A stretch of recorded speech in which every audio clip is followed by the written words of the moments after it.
Hello bookworms, welcome to another video. This time we're going to be reviewing Shadow of the Conqueror.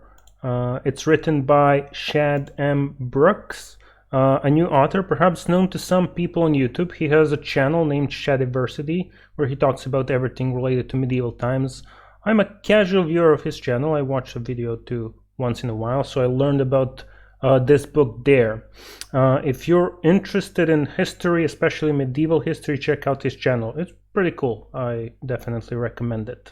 This is a pretty hard book to review since I have a lot of conflicting thoughts about it, and also it is a bit difficult to talk about some things without spoiling the book. First off, a lot of the criticism of this book that I've seen online in reviews is related to infodumps.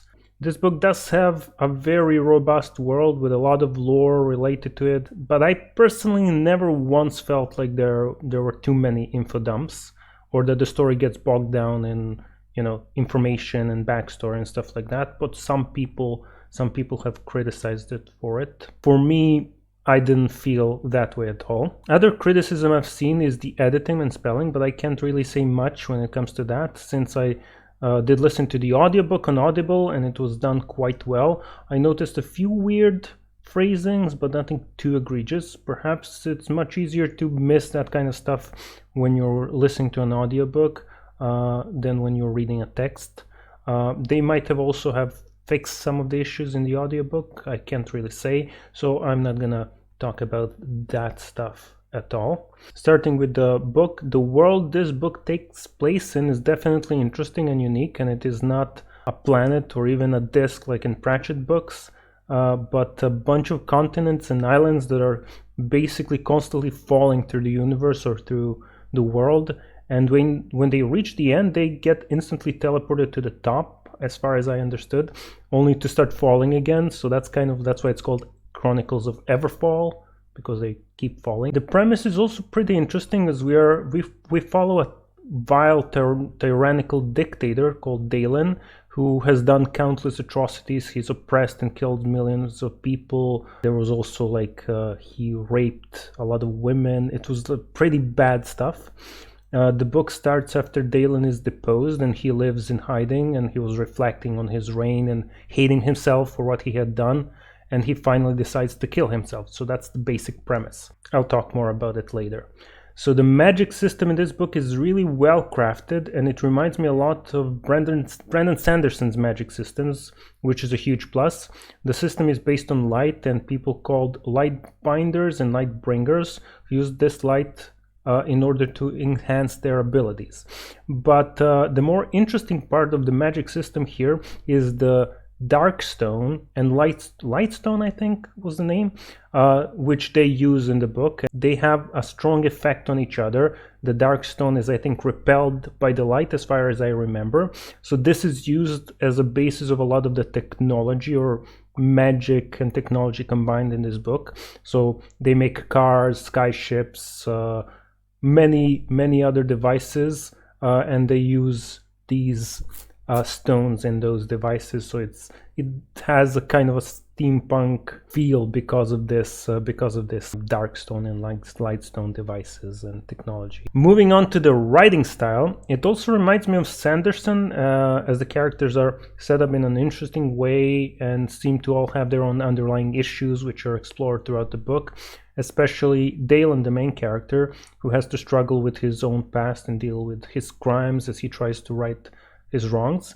But this is where I'm going to have to criticize the way this has been accomplished. So the writing is pretty good, the story is fluid and streamlined, but the problem is Dalen is kind of a monster, and he does some pretty gruesome things even after he swore to repent and atone for his sins.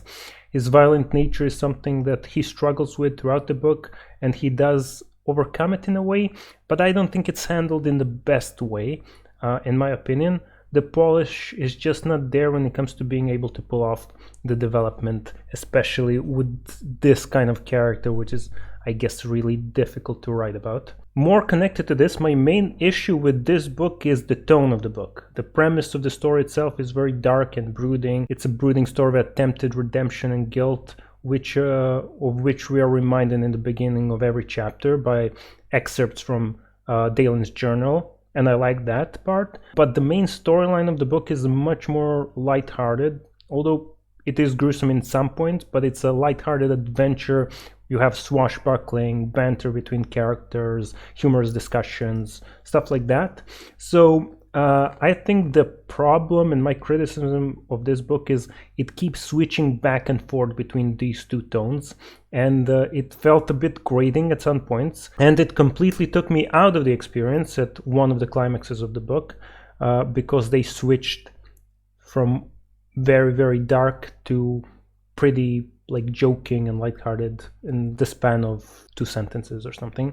So the characterization of Dalen suffers most due to this, I think, since switching from tortured, repentant to annoying wise ass that cracks jokes, it makes his redemption arc seem ultimately insincere. So that's why I didn't feel it in that case. This book also contains a big plotline connected to sexual assault, which I think might be handled a bit awkward, especially in the aftermath of the conflict about it. So this is a warning: if you're sensitive to this kind of thing, just be warned. I'm not saying that the book is impossible to enjoy because of these issues. I still do think it's worth a read, and I enjoyed it quite a lot, even though it is flawed. I believe that Shad is a very talented author, and I see a lot of potential in him as a writer. I think we might be getting some really, really good books in the future from him. I hope he learned a lot from this first book, and that his subsequent books, his sequels, will keep the good parts and maybe improve on the flaws a bit. Even though I'm kind of criticizing some of the parts that I didn't like, I think I did enjoy the whole experience. The adventure, some of the characterization was good. So don't be put off completely by my criticism. One last point I need to give comes with a spoiler warning, since I'm going to talk about the ending of the book. So if you come this far and you're still interested in reading the book, please turn off the video. I'm going to be spoiling the ending of the book, or part of the ending of the book. So this is your last warning. Click off, please. Are you gone? Okay. My last point is concerned with the ending. I feel the conclusion of the story would have been much better served by actually going through with the trial and having Dalen executed for his crimes, or maybe it would have been more realistic and impactful if he died at the end, or he was punished. I feel that Dalen joining the Arknights was kind of a cop-out, just because the author wanted to continue this with a sequel. So maybe if it was a one-off book, not serialized book, it might have been much better to finish the story in one book. This kind of story could have ended better maybe with a trial, or having Dalen executed, or having him give his life to save the city as a last attempt of redemption, maybe after the trial. I guess this might still happen in a sequel, since the next conflict might be with the Shades in the seventh night, I'm not sure, where Dalen will probably be instrumental in the world's survival. So maybe that's Shad's ultimate goal. I don't know if that's the plan or not, but I'm hoping it is, and then I would still be interested in continuing to read this story arc. But because of this, the impactfulness of the whole trial and his crying and his whole ordeal that he went through, it doesn't hit me so much. And it kind of feels like he just got off the hook and he just became an Archknight, and that's it.